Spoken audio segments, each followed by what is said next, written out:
Hello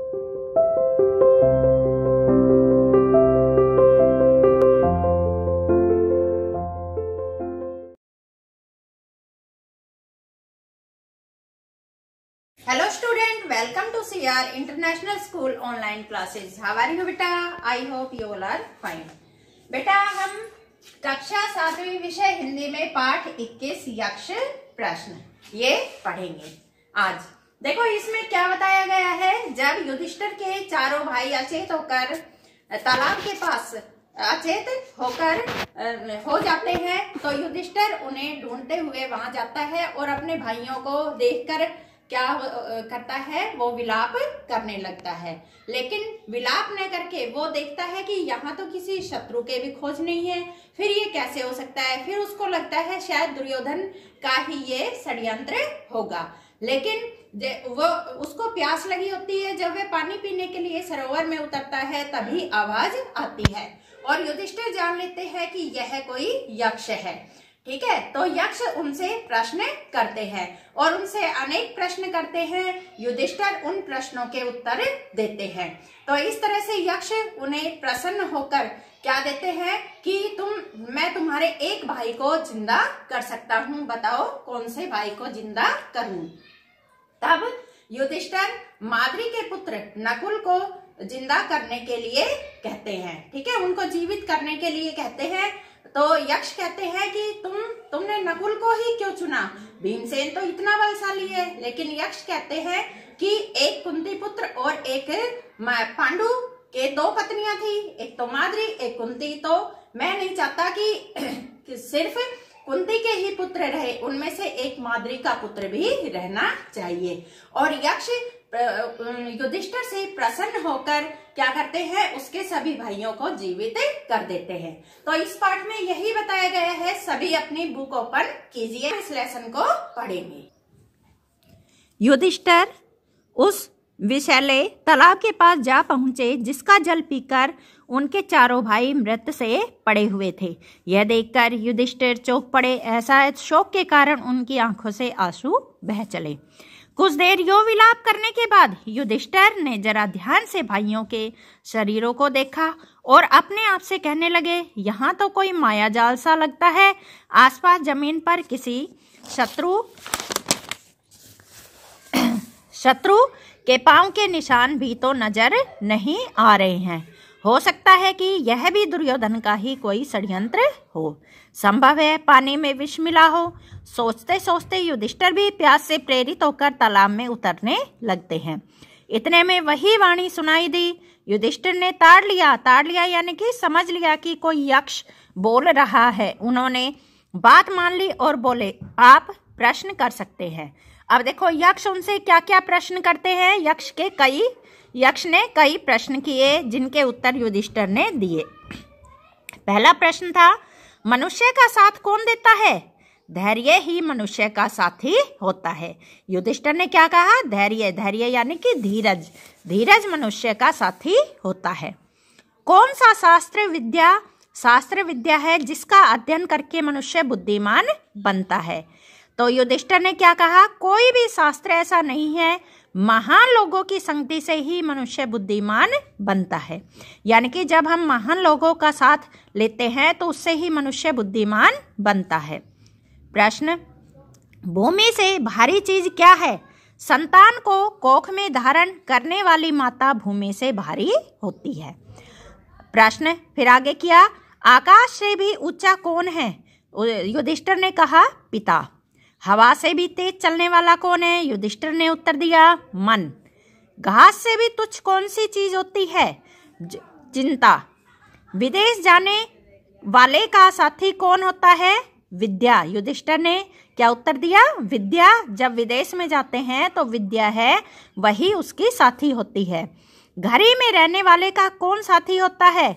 घर में कौन होता है? युधिष्ठिर ने क्या उत्तर दिया? पत्नी। मरणासन वृद्ध का मित्र कौन होता है? यानी कि जब मरने के आसन पर हो तो उस वृद्ध व्यक्ति का, बूढ़े व्यक्ति का मित्र कौन होता है? दान। युधिष्ठिर ने क्या उत्तर दिया? दान, क्योंकि वही मृत्यु के बाद अकेले चलने वाले जीव के साथ साथ चलता है। बर्तनों में सबसे बड़ा कौन सा है?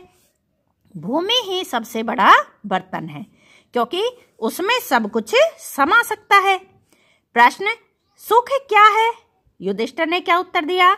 सुख वह चीज है जो शील और सच्चरित्रता पर स्थित है। किसके छूट जाने पर मनुष्य सर्वप्रिय बनता है? जब मनुष्य, अब युधिष्ठिर ने क्या उत्तर दिया? जब मनुष्य अहम भाव को छोड़ देता है, यानी कि मैं को छोड़ देता है, तो वह मनुष्य सर्वप्रिय बनता है। प्रश्न, किस चीज के खो जाने से दुख नहीं होता?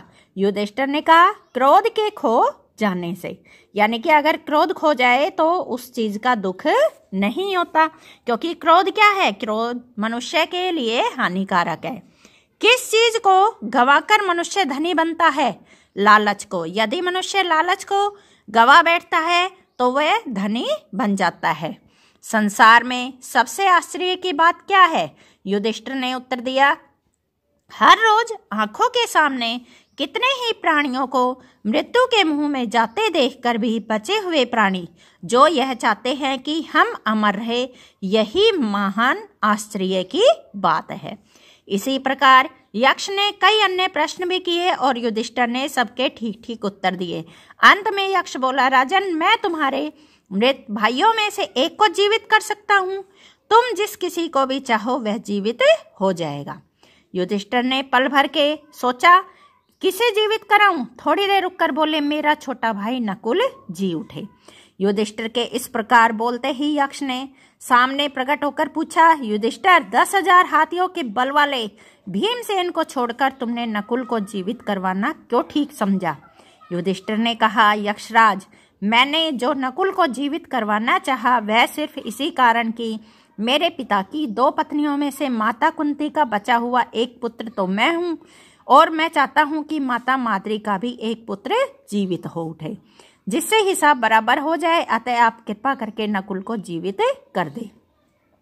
पक्षपात से रहित मेरे प्यारे पुत्र, तुम्हारे चारों भाई ही जी उठे। यक्ष ने वर दिया। उन्होंने युधिष्ठिर के सद्गुणों से मुग्ध होकर, यानी कि अच्छे गुणों से मुग्ध होकर उन्हें छाती से लगा लिया और आशीर्वाद देते हुए कहा, 12 वर्ष के वनवास की अवधि पूरी होने में अभी थोड़े ही दिन बाकी रह गए। 12 मास तक जो तुम्हें अज्ञातवास करना है वह भी सफलता से पूरा हो जाएगा। यानी कि उनका अज्ञातवास कितने दिन का था? 12 मास का, 1 वर्ष का।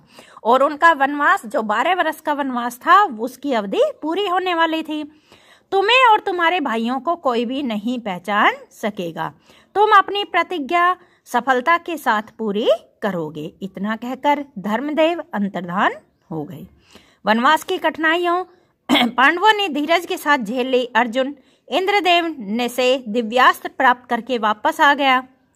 भीमसेन ने भी सुगंधित फूलों वाले सरोवर के पास हनुमान से भेंट कर ली थी। उनका आलिंगन प्राप्त करके 10 गुना अधिक शक्तिशाली हो गया था। मायावी सरोवर के पास युधिष्ठिर ने स्वयं धर्मदेव के दर्शन किए, उनसे गले मिलने का सौभाग्य प्राप्त किया। किनसे गले मिले? वो धर्मदेव, स्वयं धर्मदेव से।